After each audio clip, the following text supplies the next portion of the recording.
Good afternoon. Thank you all so much for joining us this afternoon in this virtual press conference to discuss bipartisan criminal justice reform focused on children in the U.S. criminal justice system. My name is James Dold, and I'm the CEO and founder of Human Rights for Kids.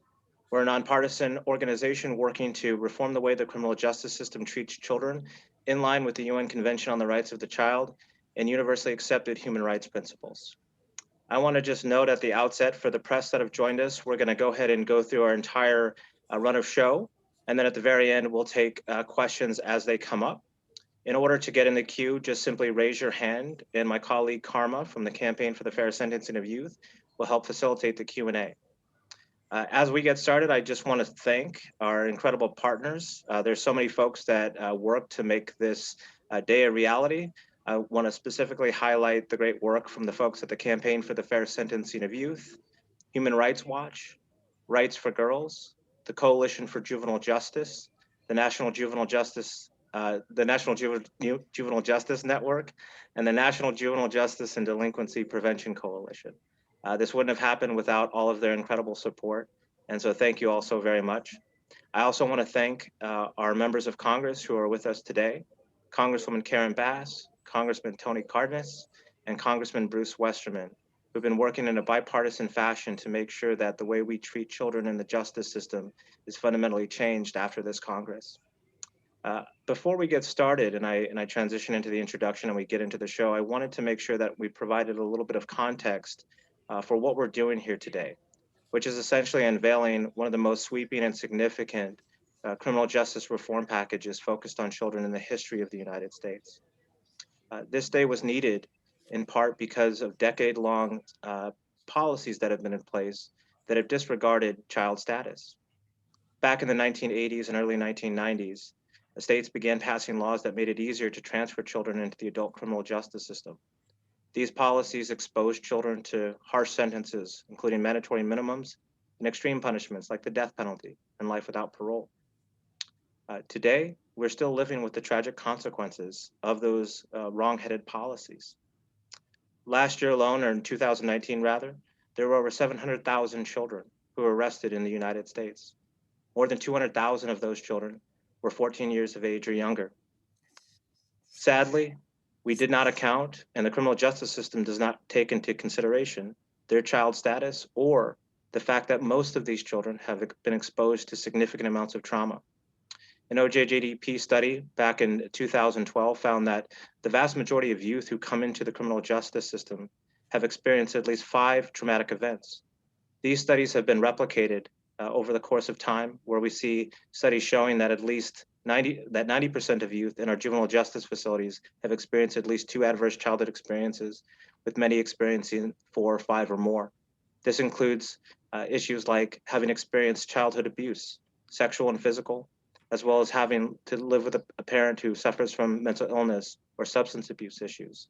So these children that we're talking about, our children in the criminal justice system, are among the most vulnerable and marginalized children in our society. Last year alone, and every year, there are roughly 76,000 children who are prosecuted in the adult criminal justice system. 83% of those children are racial minorities. On any given night in the United States, we have 3,400 children who are placed in adult jails and 700 children who are placed in adult prisons. 83% of those children are Black. The significance of this moment cannot be understated. In 2020, Human Rights for Kids released the first ever National State Ratings Report, where we analyzed the presence or absence of 12 categories of law that were directly informed by the UN Convention on the Rights of the Child to essentially provide a blueprint to policymakers at the state and federal level to demonstrate the human rights protections that need to be in place and that are universally accepted the world over. What we found was startling. The United States is currently engaged in the largest government-sanctioned human rights abuse in the world today. This is why we are here, to address these grievous wrongs, to make sure that no child is denied hope or the possibility of redemption, that every child has their constitutional rights protected, regardless of what they've done or been accused of doing, to make sure that we essentially treat children like children. It is against that backdrop that I have the distinct honor and pleasure to introduce our first panelist and speaker who will talk about her significant legislation to change the way that children are treated. Congresswoman Karen Bass was reelected to her sixth term, representing the 37th Congressional District in November of 2020. Congresswoman Bass has served as the chair of the Congressional Black Caucus in 2019 and 2020, where she oversaw and led a collaborative effort with the Congressional Hispanic Caucus, the Asian Pacific Islander Caucus, and Native American caucuses to demand a targeted response to the COVID-19 pandemic and initiate a national needs assessment for communities of color. As a member of the Judiciary Committee, she has also helped to spearhead efforts to pass significant criminal justice reform, including the First Step Act, and has brought attention to the treatment of women, specifically in the criminal justice system. Upon arriving in Congress, Chairwoman Bass founded the Bipartisan Congressional Caucus on Foster Youth. The caucus has a membership of more than 150 members of Congress who are dedicated to improving the child welfare system and has successfully promoted the passage of key pieces of legislation. Prior to her election in Congress, Congresswoman Bass served in the California State Senate, where in 2008, she made history as the first African-American woman to be elected Speaker of the House in any body in the United States. She has been a fierce champion for children who've been forgotten and disavowed by the vast majority of society, and we couldn't be more honored or proud to stand shoulder to shoulder with her today as she introduces and unveils one of the most important pieces of legislation in this bipartisan package. Please join me in welcoming Congresswoman Karen Bass. Well, thank you so much. Thank you so much for including me, Mr. Dole. I just have to say that your opening comments are devastating. And I love the fact that your organization is called Human Rights for Kids, because as you so appropriately described, this is a human rights issue. And frankly, it is a stain on our country, what we do to children. And I have to acknowledge my colleague, Representative Cárdenas. Representative Cárdenas has been leading on this issue I know of for more than 20 years. What he did when he was in the state legislature, on the city council, and then of course, walking into Congress and leading the way on these issues. It is time, as our country has begun to address criminal justice reform. Typically, we really are only talking about adult males. We have neglected the issue in terms of women and children. And so I'm so grateful to be a part of this today. So I'm introducing, along with my colleagues, the Childhood Offenders Rehabilitation and Safety Act of 2021, which updates and improves our federal juvenile crime laws. So these laws from the 1990s are outdated. They never should have happened to begin with, and they're certainly outdated now. They were a product of the tough on crime period that really racialized fear-mongering. At the time, people predicted and talked about super predators and said that crime would increase unless we were more punitive. But those predictions have absolutely been wrong. Since then, research has proven that punishing children the way we punish adults does not advance public safety. Research shows key developmental differences between youth and adults that impact their decision-making, impulse control, and susceptibility to peer pressure. These differences don't excuse youth from the responsibility for their actions, but they require a different approach. Children under 12 have less ability to understand and participate in court proceedings that frankly sometimes are difficult for adults to understand. And research shows that the youngest ages, unfortunately, Black children are even more overrepresented in the justice system compared to older youth. And prosecuting children under 12 is detrimental and is state-sponsored abuse. I would add to state-sponsored human rights abuse. Formal justice proceedings can be harmful to children's health and development, with negative physical and mental health impacts that can be observed for a lifetime. Now, we know as young people mature, they're less likely to reoffend. So that means locking children up for years extends incarceration beyond the time that you could supposedly rehabilitate them, but I would question whether we rehabilitate children when we incarcerate them at all. So this bill takes concrete steps to reform our system. It clarifies that in the federal court, children under the age of 13 are not prosecuted. It raises the age that a child could be prosecuted in adult proceedings from 15 to 16. And it provides safeguards for juveniles in federal jurisdiction against the negative effects of extended incarceration or confinement with adults by taking into consideration at sentencing evidence of childhood trauma, involvement in foster care, and the best interests of children.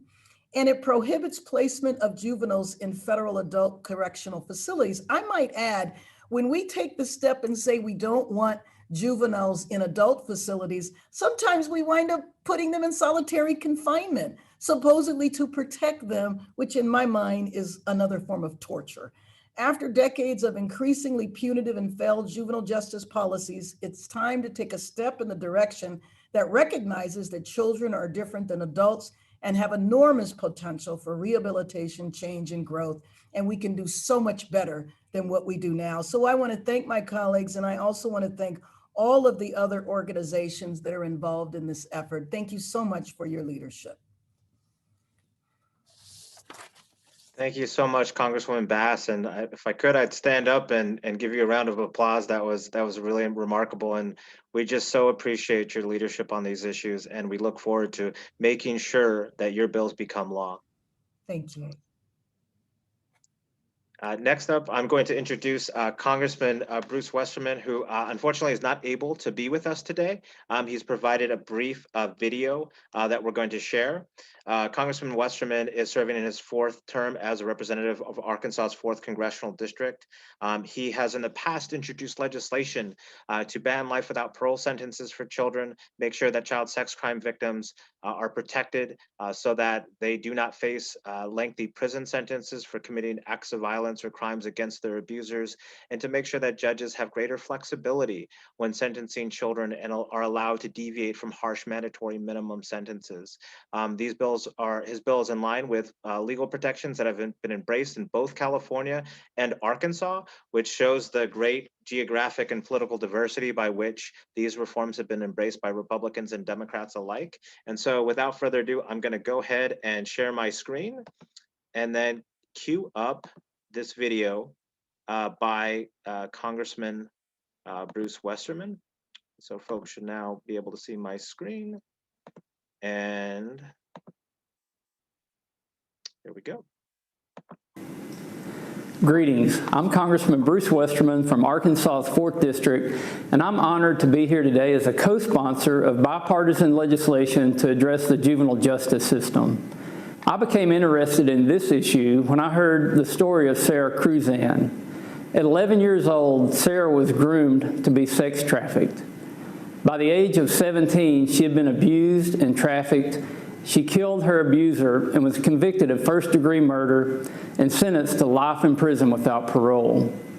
This is an injustice, and after Sarah spent over 20 years behind bars, Governor Arnold Schwarzenegger commuted her sentence. The Supreme Court says that we should not be sentencing juveniles to life without parole. And Sarah's law addresses that issue, and it also gives judges opportunities to use judgment in sentencing. Again, I'm honored to be here with people on both sides of the aisle, working for justice, working for the future for people like Sarah who shouldn't have to go through what she went through. Okay. I think it's important to note, I want to just thank Congressman Westerman for providing that statement, and he apologizes again for not being able to be here in person. He remains committed to this bipartisan work and this bipartisan coalition. Oh, hold on one second. I'm so sorry. Oh, okay. Okay.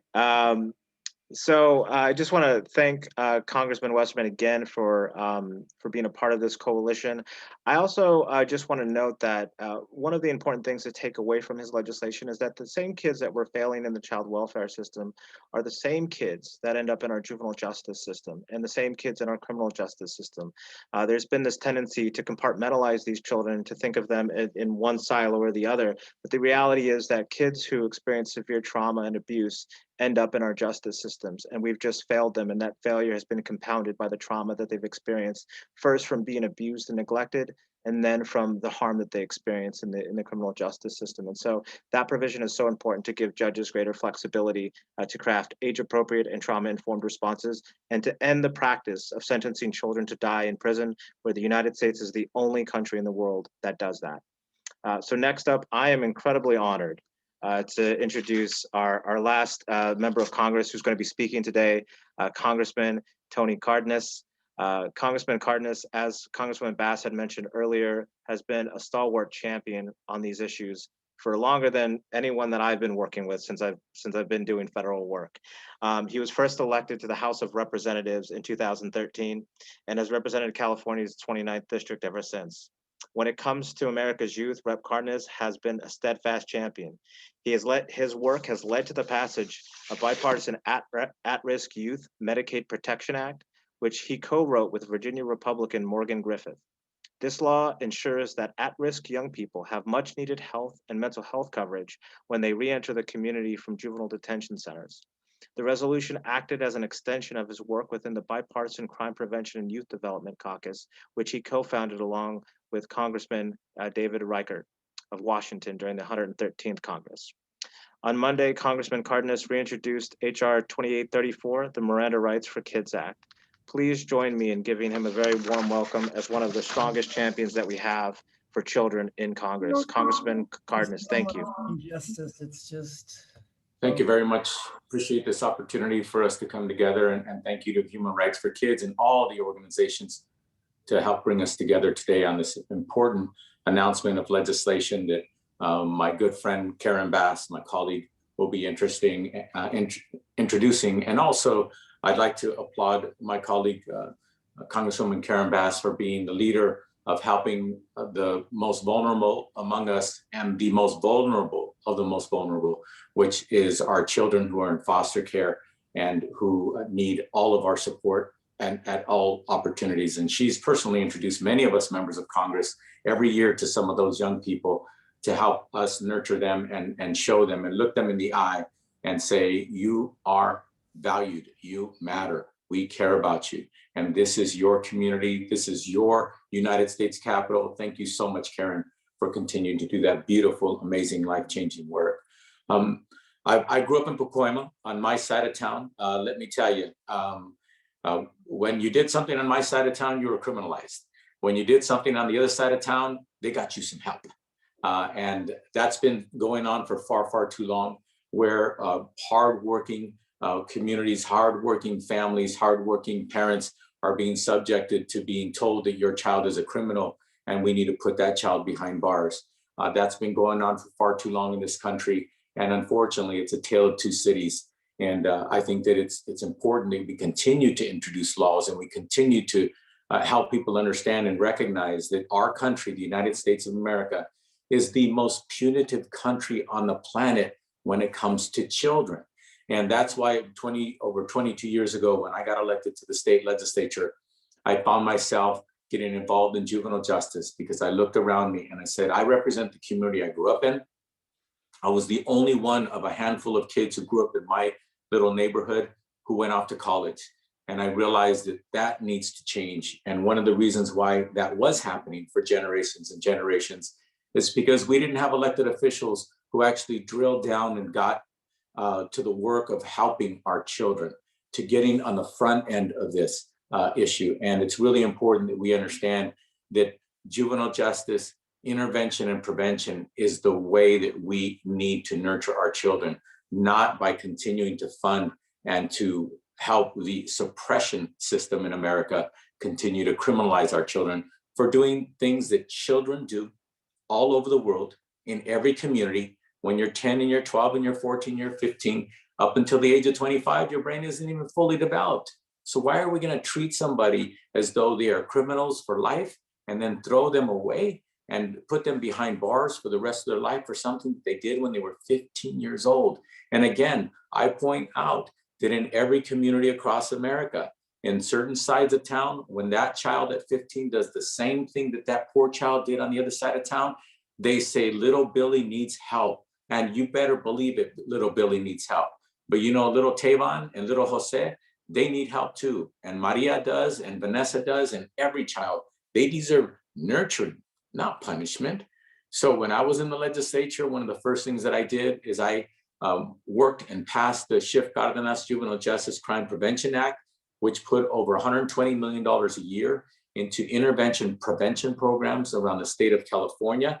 And it is the most funded state level program in the history of the United States. What I'd like to announce, hopefully one of these days, that it is not the most funded, that we have every state doing the same thing, every state getting in the front of this issue, and every state treating our children like human beings instead of treating them as though we need to throw them away when they get involved in doing something that maybe they should not have done. In Congress, I've continued to advocate for the development of juvenile justice. When I was on the city council, I harnessed all the money that we were sending to organizations around the city, and we forced them to tell us, what are your outcomes? Are these outcome-based programs? You need to make sure that when you take these precious dollars and take these to our most vulnerable communities, that you are doing the work that needs to be done. And thank God we now have professors and others who have gotten involved over the last 20 and 30 years who are proving to the American people that these child predators, that some ridiculous individual put out a fake report in the 1980s and 90s, it resulted in punitive measures that actually put our children behind bars for longer periods of time for the same crime that an adult would commit. Again, that is backwards thinking. That is Neanderthal type legislation. And thank God that we are seeing less and less of that. And we are seeing more and more members of Congress, members of city councils, county supervisors, and every level of elected officials starting to realize that we have to get off of being stuck on stupid and make sure that we start to fund community-based organization, proven outcome-based programs. And another thing that I'm going to point out, and Karen and I know this because we both emanate from California, and California has proven that we spend over $200,000 to keep a child behind bars in California per year. Community-based programs can cost as little as $2,000, $3,000. Entire wraparound programs that help the mother, the father, and everybody in that family to help nurture that family into a better place costs no more than $20,000. And that is to help everybody in the home. So again, when I say stuck on stupid, I'm not exaggerating. It is what society would dare ignore the fact that you spend $200,000 a year, not to rehabilitate, but just to warehouse a young human being, where you can actually take 1/10 of that money and actually give that child the nurturing and the support that they deserve and need with proven outcome-based programs and actually help the family as well. That is what we need to do. And that's what today's press conference is about. It's about us realizing that we can do better. For example, one of the bills that I'm introducing is Protecting Miranda Rights for Kids Act, which will strengthen due process protections for children at the point of entry into the justice system. This bill is modeled after a similar law that has been enacted in California, and it will help ensure that constitutional rights for all children are protected by requiring that they have legal assistance prior to and during any custodial interrogation by law enforcement. These protections are supported by organizations like Human Rights for Kids, as well as the UN Committee on Rights of the Child. In addition to the bill, I'll be introducing a legislative package in the upcoming weeks that includes multiple bills that seek to reform the juvenile justice system and criminal justice system. While I'm glad that my home state of California is doing a much better job today than in the past when it comes to passing laws that are overwhelmingly helping our children and putting them in the right place of nurturing rather than being punitive with them.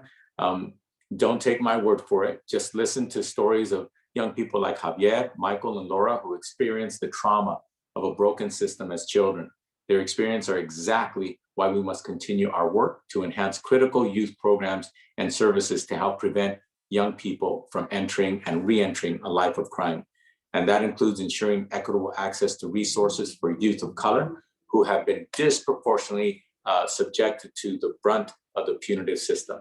I look forward to working with all of my colleagues on both sides of the aisle in Congress to prioritize protecting the rights of children and reform our criminal justice system. And I look forward to the questions that you have for us. Thank you.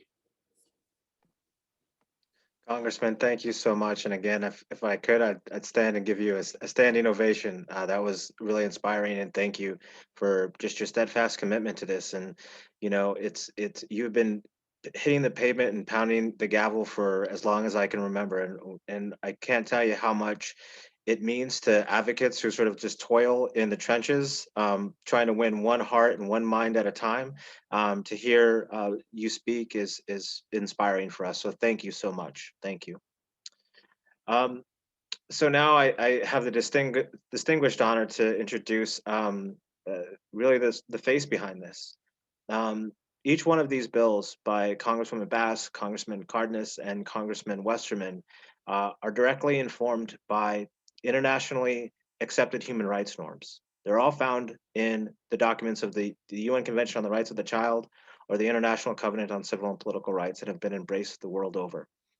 I think what we have done to our next speakers can aptly be described as a crime against humanity. Certainly, it's a crime against our children. The first speaker that we're going to hear from is a dear friend of mine. We have spent many hours and many many years on airplanes and in state legislatures, from flying on rinkety-dink airplanes into the capital of Pierre, South Dakota. Folks probably didn't even know Pierre was the capital of South Dakota, but it is. To driving, to across the state of the Badlands, to one by one get states to ban the use of life without parole sentences for children during my time at the Campaign for the Fair Sentencing of Youth. And Xavier is an inspiration. He is the co-executive director of the Campaign for the Fair Sentencing of Youth. He is somebody who really is a hero. I don't think that there's any way to really sum up what Xavier means to me personally or to the broader movement, and how much his work has transformed the landscape of ending the use of life without parole sentences for children. And so, Xavier, I'm going to go ahead and give you the floor to talk about and share whatever you want to drive home the importance of each of these bills that are before us today.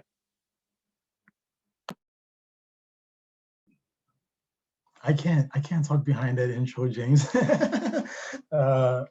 Oh man, it's interesting because, well, first I just want to say thank you, Congresswoman Bass and Congressman Cárdenas and Congressman Waterman's not here.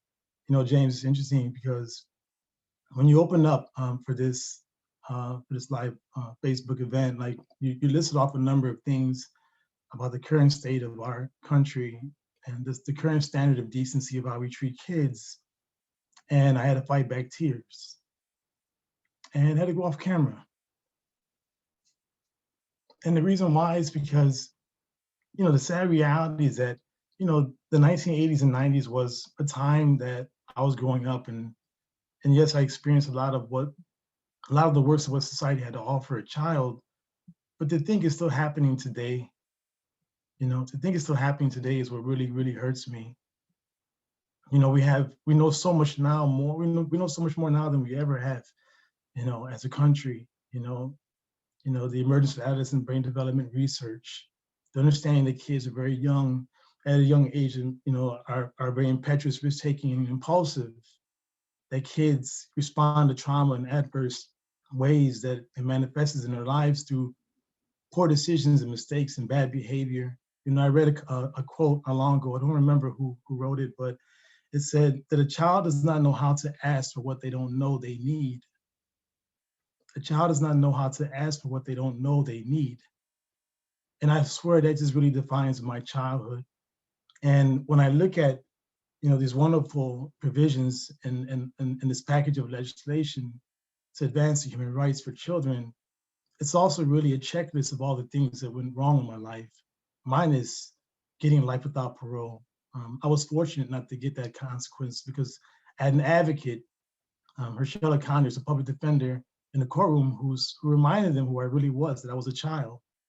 I would just simply say that, as someone who's now fighting alongside many others, in particular, those who have been inside the system, much like Laura and Michael, and coming together when we talk and we process some of our past experiences, the dominant theme that we that we connect on, sadly, is the trauma.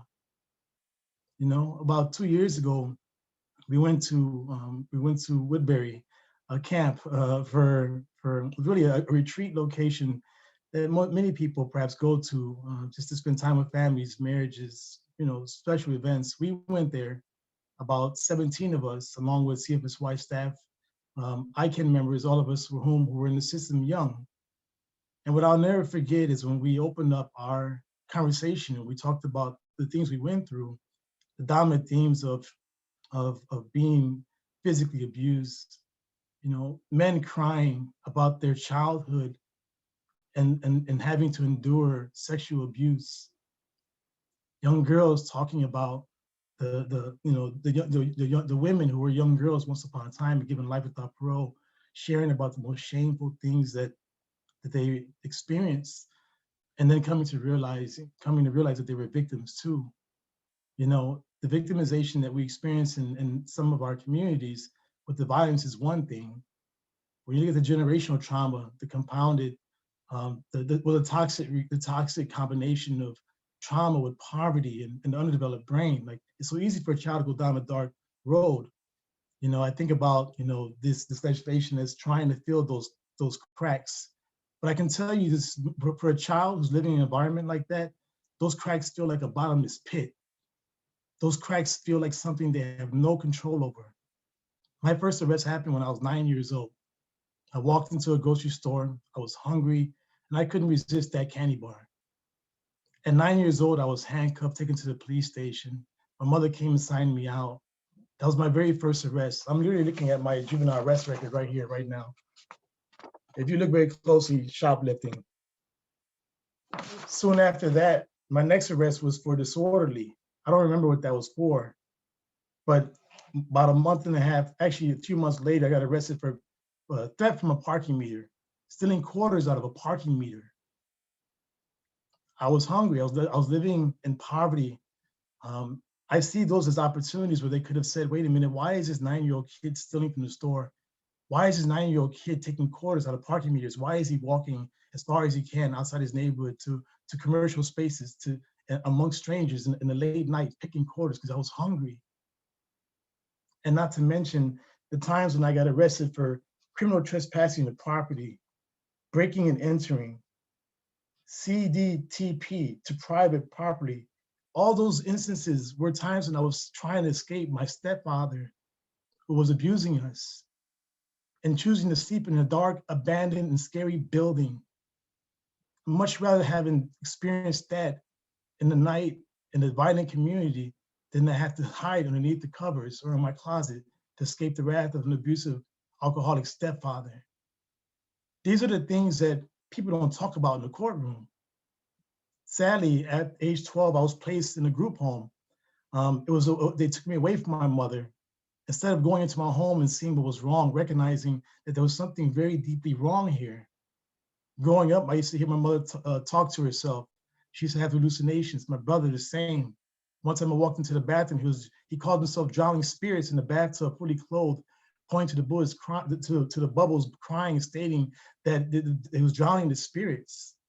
And so for me, having to grow up in that environment that was both violent and reality was distorted, and I was hungry, of course I ran to the gang. Sadly, in my community, that was the most advanced social institution within my reach. Sadly. But how do we replace that for a child in the community, much like the one I grew up in the back of the yards in the south side of Chicago? How do we go into these communities and create safety nets and opportunities and resources for kids who are contending with ailments in their lives for which they have no control? And sadly, those things which often manifest in very devastating ways. By the time I was 13 years old, I had 19 arrests and 7 convictions. How does a 13-year-old child have 19 arrests and 7 convictions? Help me understand that. My last arrest was something that I am to this very day deeply remorseful of. I was arrested and I was charged at age 13, and I was convicted of a homicide, a gang-related murder of which I was a part of. I didn't lay a finger on Pedro, but I was guilty. I was taken to the police station after being held over for a weapons charge. Again, I'm 13, taken to the police station at the homicide unit, and while there, was beaten and coerced into a confession. And though I was remorseful and was willing to confess the things I had done, I was also coerced into saying things I did not do. Why does a 13-year-old child have to be met at the police station with such adversity, hostility, and abuse, sanctioned child abuse, and not have the presence of my mother, not have the presence of a lawyer or someone there to advise me? Why, at the age of 13, when the judge looked down upon me and said that I was incorrigible and instantly transferred me into the adult system, he didn't look into my background to understand all the traumas that I experienced. The time that, in fact, just months ago, I had ran away from a group home called Maryville because I had witnessed the accidental killing of Wakita Wallace, a 13-year-old child who was my next door neighbor from my bedroom. I was running from trauma. I wasn't a monster. And I made mistakes. And I went to the streets because I felt like I had nowhere else to go.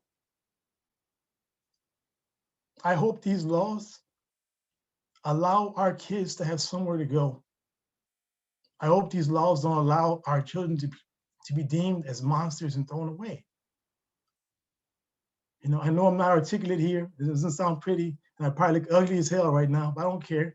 I just want you all to know that our kids deserve better. And I hope that our legislators and others across the country recognize that it's their responsibility. No child is born bad, and it's just that simple. And if a child is arrested, it's our fault. It's our responsibility. Yes, we hold them accountable, but in age-appropriate, trauma-informed, and most importantly, racially equitable ways. Every kid around me was Black and brown. And that's a reality when I grew up in the system. And I just hope that we embrace this legislation as a way forward, as an important first and very crucial step in helping to evolve, you know, a new standard of decency that ensures kids are viewed as untapped potential, no matter where they've come from, no matter what mistakes they've made. No child should ever be deemed as a throwaway. And so I just want to applaud our Congress folks who are willing to stand up to be the face of this. You know, there are countless others who are just like me, who are part of a great national network, and even others who are outside that network, called the Incarcerated Children's Advocacy Network. They were all convicted of homicide-related offenses and/or sentenced to lifestyle parole when they were kids. But most importantly, their lives are indicative of the great potential of all our kids to be able to come out, stand up, do something better, give back to the communities, thrive, and become someone better. And that's because they were met with opportunity, with forgiveness, compassion. And I'll just end with this and what I often hear James say: mercy is justice too. Thank you all. I apologize. I know that it's not my turn to speak, but I just want to thank you, Javier, for saying what you've said. And to be met with compassion, respect, and love is what happens on the other side of town, on the first incident. And in your case, it appears that you were met with the opposite on the first incident, which didn't help prevent the second incident, et cetera, et cetera. And the system just swallowed you up. And that's why those of us who are elected to make laws, we must not give up, and we must continue to change our punitive system. So sorry, I just had to say that. Thank you. Thank you, Congressman. Thank you. I love you, Xavier. And if it wasn't any clear before Xavier just spoke, it should be clear now. We absolutely have to change the way the system treats children. It is a moral imperative, and I would submit the most pressing moral issue facing our nation. We shouldn't be locking up 9-year-old children because they're hungry and bringing them into the system. There's so many different human rights abuses, and I know that we have to continue to move through this program here. And so I'm gonna, as I fight back tears, I'm gonna introduce another incredible man, another hero to the movement, and somebody who's just done an incredible amount of advocacy work in changing the way that young people who make some of the worst mistakes are treated in the justice system. And oh man, I'm a really emotional guy too, so like that, that did it for me. And I feel like I'm just gonna keep going here. Michael Mendoza is the National Advocacy Director at the Anti-Recidivism Coalition, which, if I didn't mention earlier, they are also a lead co-sponsor of this event and have been helping to push these reforms since the beginning. Michael is a native of California who was tragically sentenced to life without parole in violation, again, of the UN Convention on the Rights of the Child. And since he's been home, has been doing an incredible job fighting for youth like him. And so, Michael, I'm going to go ahead and transition and let you speak because I really can't anymore. Thank you, James. I'm right there with you in this incredible moment where I actually just want to first start off by thanking our Congress members, Karen Bass, Tony Cárdenas, and Bruce Westerman on what has been a long time coming. In terms of having bipartisan legislation and our leaders in this country come together to ensure that our children are treated appropriately within the criminal justice system. And this is what this package is going to do. It's going to mostly allow children like myself, who at the time in the mid-90s was given a life sentence and given up on and thrown away. I can't overstate how important these bills are to look at what we have already seen in terms of outdated laws that science and data and research have already proven do not work. And as you mentioned, I know all too well from my own personal experience, growing up as a Mexican-American kid in Southern California during the mid-90s. And while in the 10th grade, I made the worst decision of my life. I decided to participate in the gang-related murder that took the life of another young man and caused harms that rippled through his family and through the larger community that I will forever regret. But the message was clear then that I did not deserve age-appropriate services, nor did I deserve a second chance. And that is until policy saved my life. In 2013, after serving 17 years of my sentence, the California law had changed and passed Senate Bill 260, which allowed me to prove that I was no longer that 15-year-old kid anymore, that I was somebody that was worthy of mercy, of hope, of redemption, and a second chance that this country values and believes in. Xavier did a great job of even talking about how most of us in impoverished communities grow up with trauma. And when we are met with responses from the criminal justice system that are not age appropriate, those traumas become further exacerbated. And it became true when even at the age of 17, I was transferred to adult prisons and basically grew up in adult prisons for close to 2 decades serving my sentence. There are no age-appropriate services in adult prisons for kids.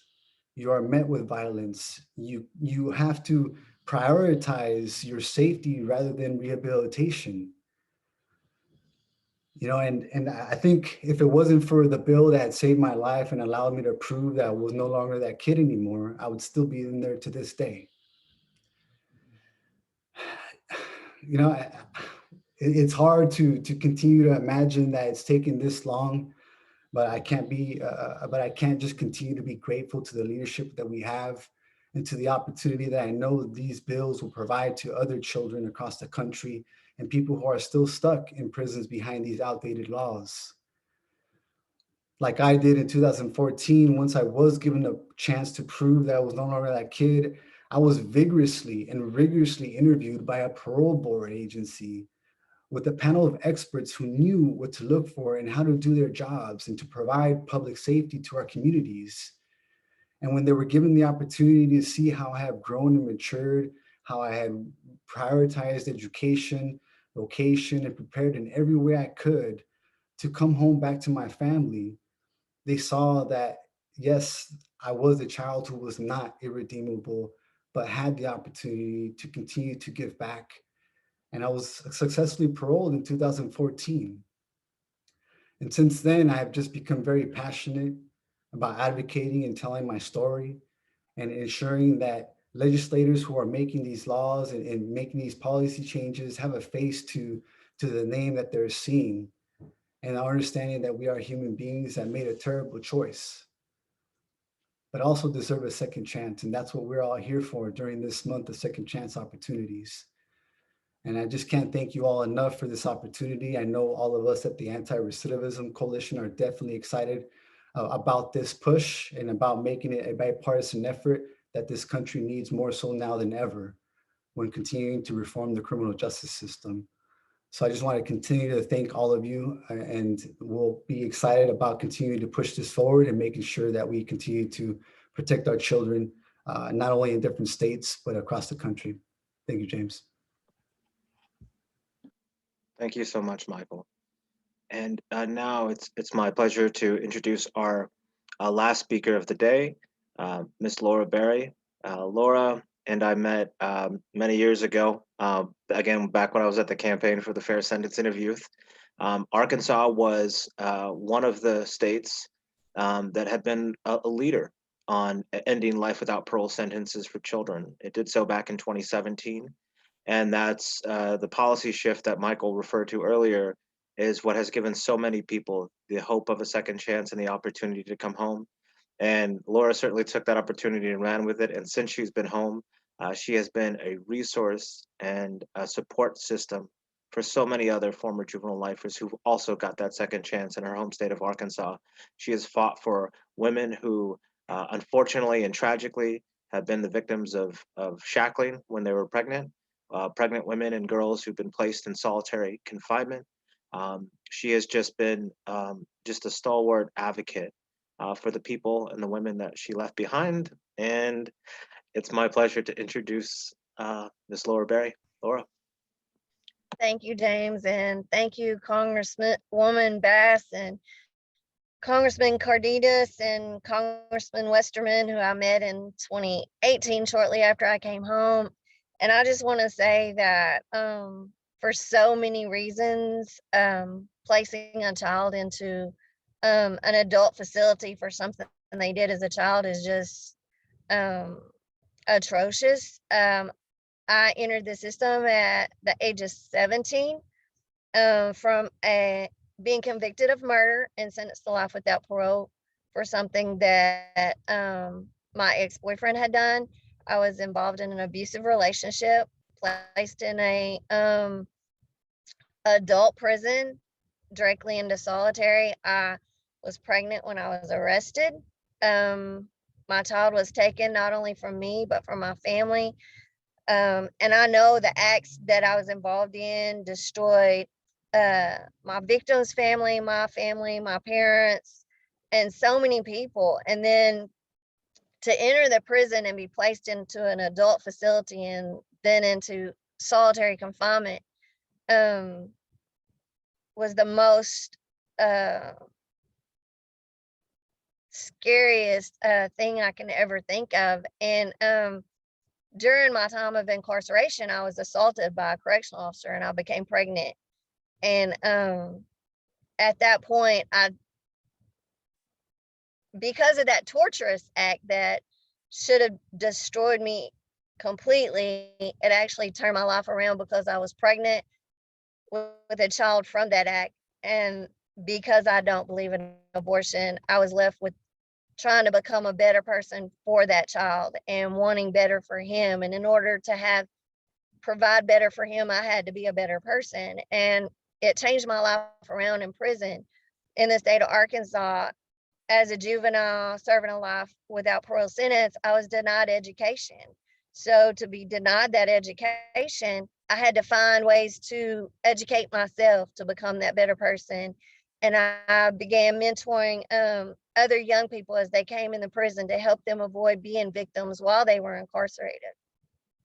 In 2017, Arkansas passed a law that made me eligible for parole after 32.5 years. I was the first and only woman released under that law in Arkansas, and the first overall to be released under that law in the state of Arkansas. And I came home. I was blessed to have my attorney and his wife help me navigate and learn to be an adult in society for the first time. And then I created a support group for other people because there was nothing offered to me other than their support and the campaign support for me to be somebody when I came home. So I wanted other people to have a chance instead of being set up for failure when they re-entered society. I then became involved in wanting to see the laws change. I met Congressman Westerman, Senator Letting, and Representative Rebecca Petty in 2018. And ever since, I've been working to change the laws to make things better for the people I left behind. And I just want to say, when I went before the parole board, it was the hardest interrogation I feel like I'd ever experienced. But at the same time, for the first time, I was being seen for the person I was today and not for the one worst mistake I ever made in my life. So for all the right reasons, I support this package and everything it'll mean for the people that we've left behind. Thank you. Thank you so much, Laura. And thank you to all of our incredible panelists and speakers today, and especially everyone who shared deeply from their heart. I know that this is very difficult to share some of the worst things that have ever happened to us. And so I just appreciate your strength, resilience, and courage. And to our members of Congress for staying on this entire time. It speaks volumes about your commitment to this issue, and we just really appreciate you. Right now, I'm going to go ahead and turn it over to Karma, who's going to help facilitate Q&A from members of the press. Karma. Hi, everyone. My name is Karma El Musa. I'm the communications director at the Campaign for the Fair Sentencing of Youth, working with James on this event. And thanks to all our panelists for your incredible words today. I'm just going to start by typing my email into the chat here so that if you have a question that you think of after this is over for one of our panelists, you can send it my way. And also our press toolkit for those who haven't seen it yet. Folks, if you just want to raise your hands, I can try to unmute those who have questions. If there's anybody who has a question on the line and you go ahead and use the little raise hand emoji at the bottom, I can select you.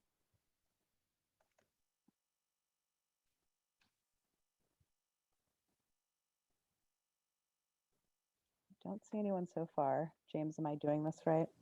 I should see if I think so. Do you see there's one question from a reporter from Vice News in the chat box. Do you see that, Karma? I can read it too. Yeah, go for it. I don't see Okay. it for some reason. Hello, reporter with Vice News here. Have these bills already been introduced? If so, what are the bill ID numbers?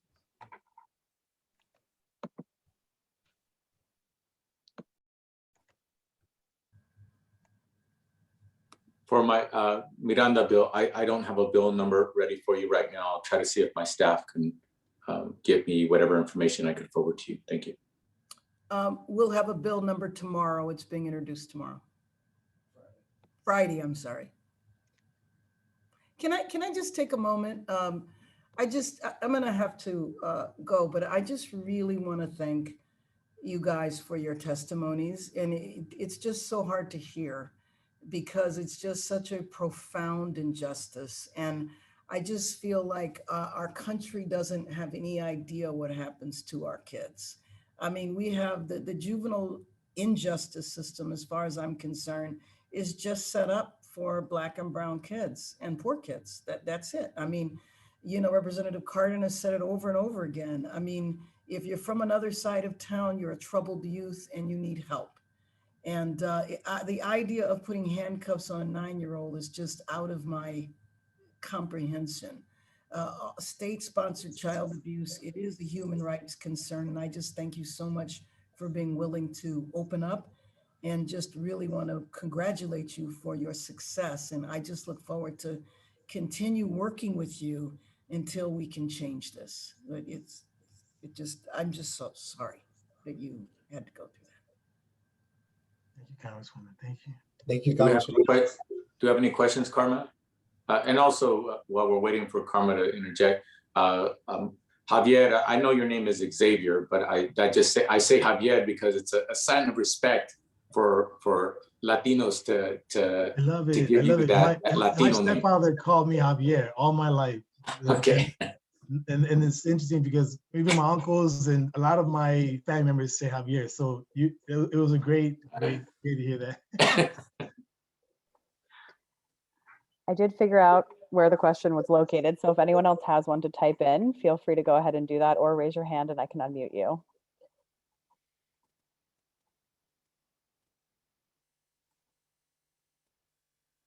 And if not, and our panelists have anything else to say, they can feel free to have a last word before we sign off here. I know Congresswoman Bass had to excuse herself, but I'll be able to hang out for a few more minutes. And I just wanted to say that for those of you who are not in your 40s, 50s, or 60s, what I want everybody to appreciate is when Karen Bass started doing what she's doing, and I started doing what I've been doing for over 20 years, we were villainized as elected officials. Even Democrats in the progressive state of California were not willing to stand with us. They were willing to tell us, I agree, in conversation, but to actually vote for legislation that actually did away with these punitive measures, did away with these over the top, treating children like less than adults, because they're what I mean by less than adults, I'm telling you, there are laws on the books across America where if you're a 15-year-old and you commit the same crime as a 21-year-old, you get more time. I mean, how in the world does that make any sense? But those laws were put on the books because somebody decided that they were going to lie and say that in America, we are going to be faced with super predator children, which was a complete and total lie. And it flourished like negativity does, right?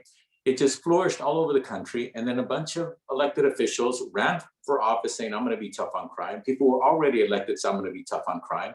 And we just saw this over-the-top legislation in all corners of the country. So I just want to tell you that we are in a better place. We're not there yet, but we're in a better place right now where it is much more acceptable and there's much less fear from elected officials to do the right thing, to sign on to bills, to vote for bills, to advocate for bills that are saying we need to nurture our children. We not punish them. We need to treat them like human beings, not like something we can throw away. And so I just want to let you know that we have a long way to go, but believe me, 20 years ago, it was something that was shunned upon by people on every side of the aisle. Thank you, Congressman. I just wanted to make sure that the Vice News reporter saw these answers in the chat too, that Congressman Westerman's bill is HR 2858, and that you can email Congressman Cárdenas' office once that is introduced. Do we have one more chance for questions? We're almost at time anyway, but before we go, and again, my email's there in the chat. If you think of anything afterwards, I'm happy to help.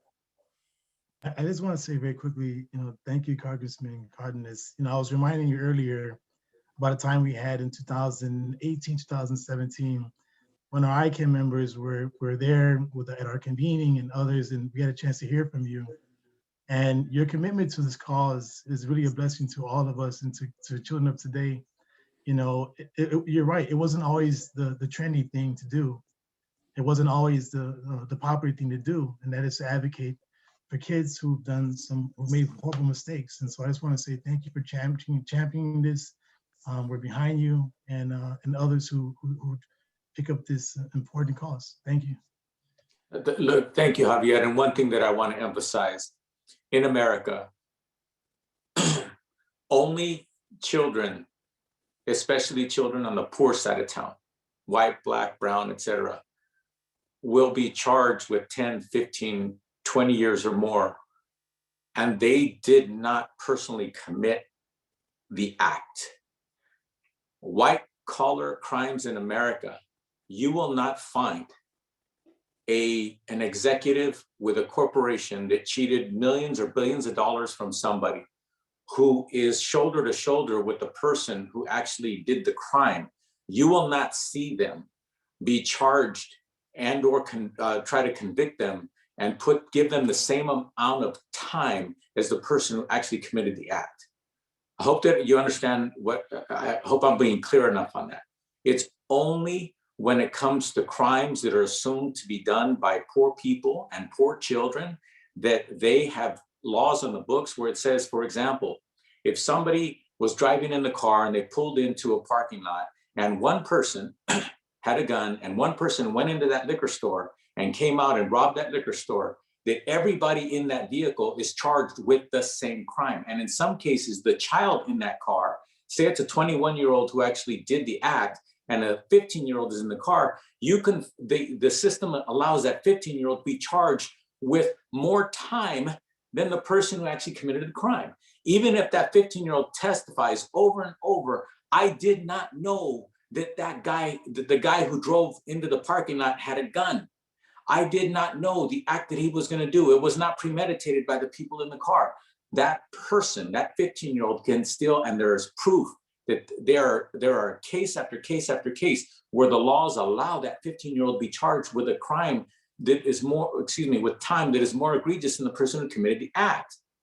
You will not find a law in America that says as a white collar criminal, you can be charged with equal or more time than the person who committed the act.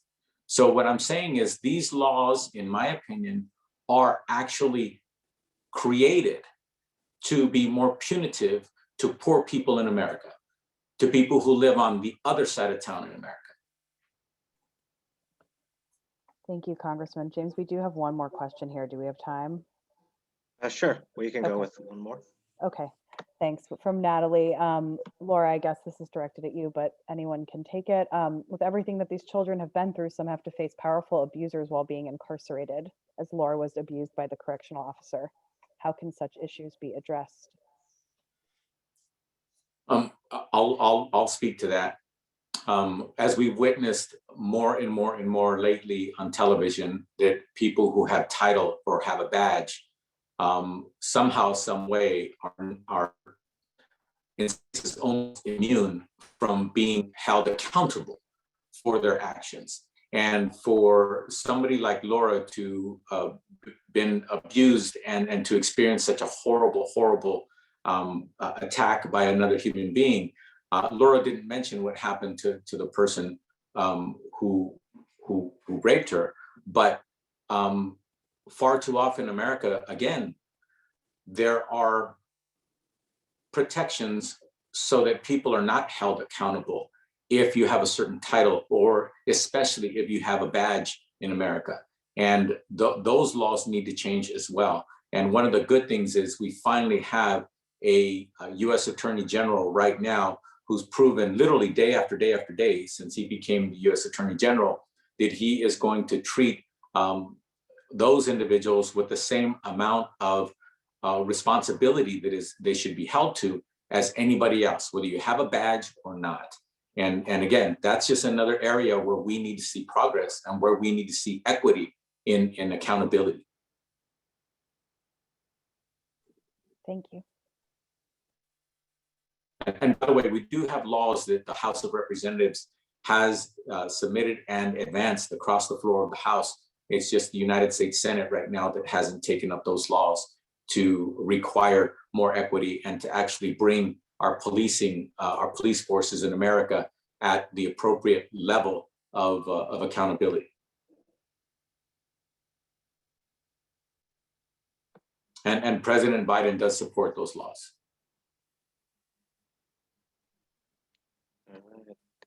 Thank you so much, Congressman. And I don't see, are there any other questions in there, Karma? I didn't see any. There is one that just popped Okay. up for the Congressman. How we at the Anti-Recidivism Coalition and organizations in the movement help with addressing the issues highlighted? It's something that I think comes natural to talk to people who've been victimized. But what we need to do is every single one of us needs to expand our circles so that Michael and Laura and Javier, so that you can actually, as every opportunity you have to explain and answer questions to people who don't believe your story. The people in America, when I tell them that we're the only country in the world that actually will try and convict and confine a child to prison without the possibility of parole. We're the only country in the world to do that. People don't believe it. When I tell people that a child at 15 in the same situation can get a longer sentence than somebody who's, say, in their 20s, people don't believe it. Do you understand what I'm saying? But the thing is, your stories are so, they're true, they're the truth, but they are unbelievable to the average person in America. So the bottom line is, the more that you explain and show them that this has happened, it does happen, and unless we change things, they're going to continue to happen, then we're going to have a lot of ignorance in America, and people aren't going to come up and assist us like they would once they are enlightened. So I think that the vast majority of people in America, when they're educated to these truths, will sign up, they'll help out, they'll share it on their social media or what have you, and advance the facts of the matter is, did you know this? Did you know that? Do you realize this? So I think that it's important that every single one of us continue to be the ambassadors of truth when it comes to these kinds of things that most Americans, they don't believe it. It's hard to believe.